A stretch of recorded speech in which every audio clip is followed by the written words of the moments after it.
and welcome back to Excuse Mental Propaganda on YouTube.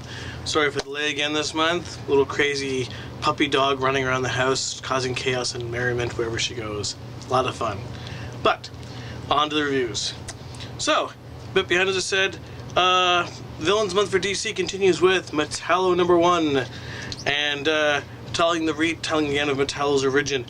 I actually kind of liked this one because that was kind of interesting, part of the redo of it, and showing how he's not a bad person, he's kind of really pissed off and disgruntled a lot because of how he's treated. But it's an interesting story. And we follow that one up with Parasite #1, and I will say the following.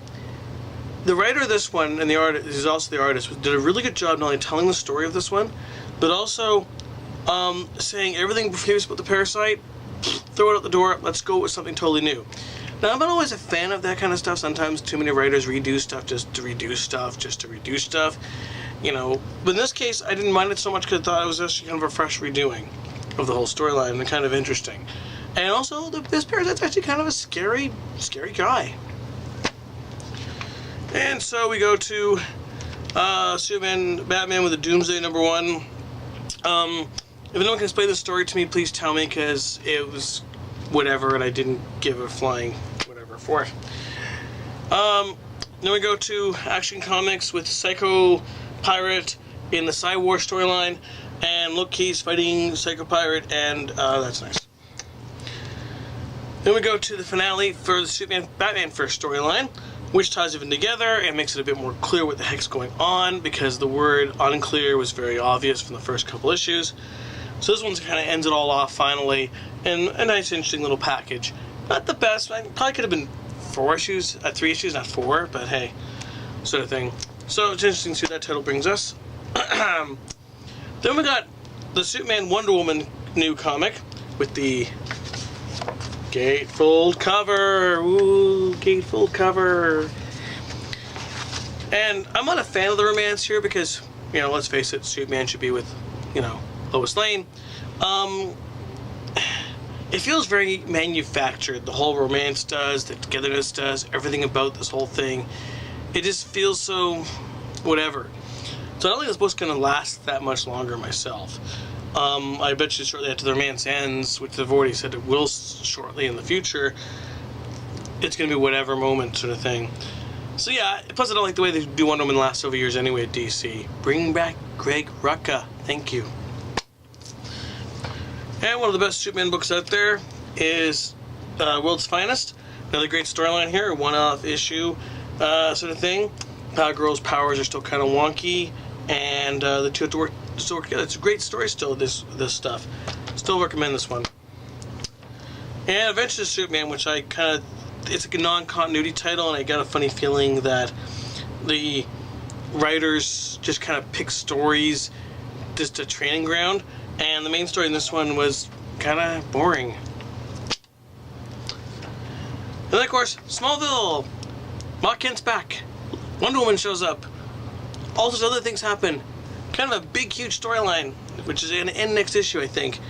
And kind of groovy, actually. Kind of interesting. And some of the new takes on Wonder Woman's origin in this one's kind of interesting as well. And then we go to Villains Month again. Justice League with Secret Society.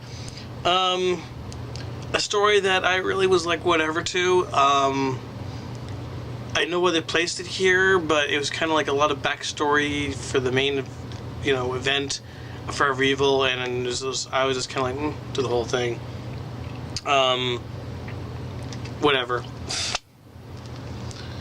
Then we go to Forever Evil with Justice League. And I will say this following, I don't like Justice League of America's title, and I found this issue rather boring. But I go to the actual Forever Evil I liked, and I like the spin-offs. This one, Arkham War, is kind of interesting.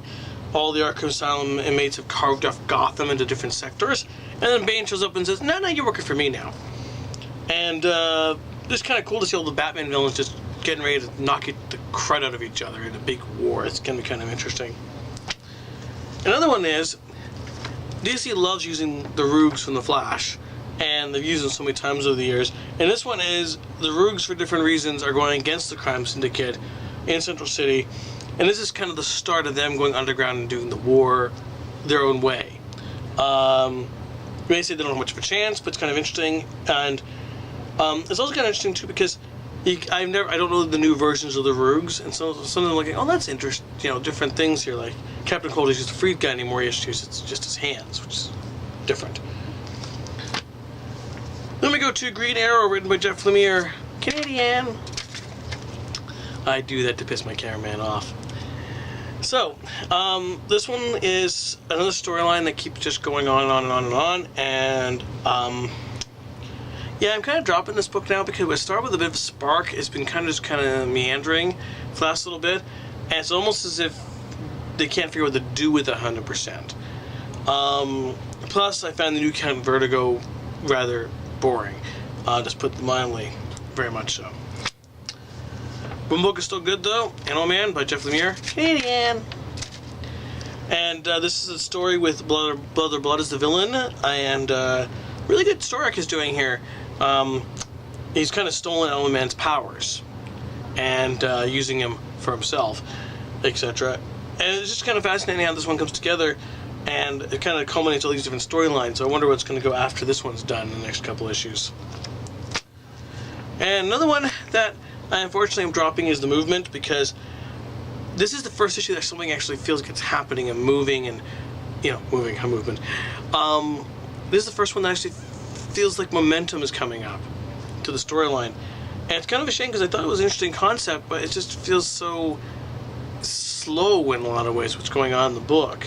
For a book called The Movement, it's actually really slow. So yeah, unfortunately, I'm dropping this one myself. And last but not least, Life with Archie, yay! Still great storylines. When he marries Betty, when he marries Veronica. I'm a Betty person. Betty.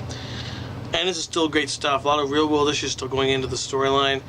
And, yeah, and Kevin Keller is really cool as supporting character. So I mentioned that. So that's about it for this month.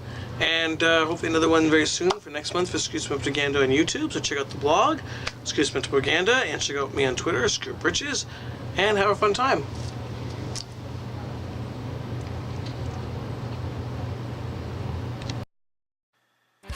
And check me out on Twitter at Scoop Riches.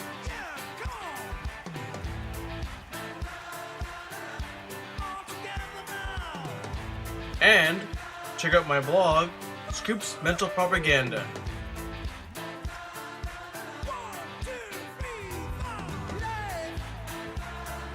And hit like to my Facebook page. Thank you very much.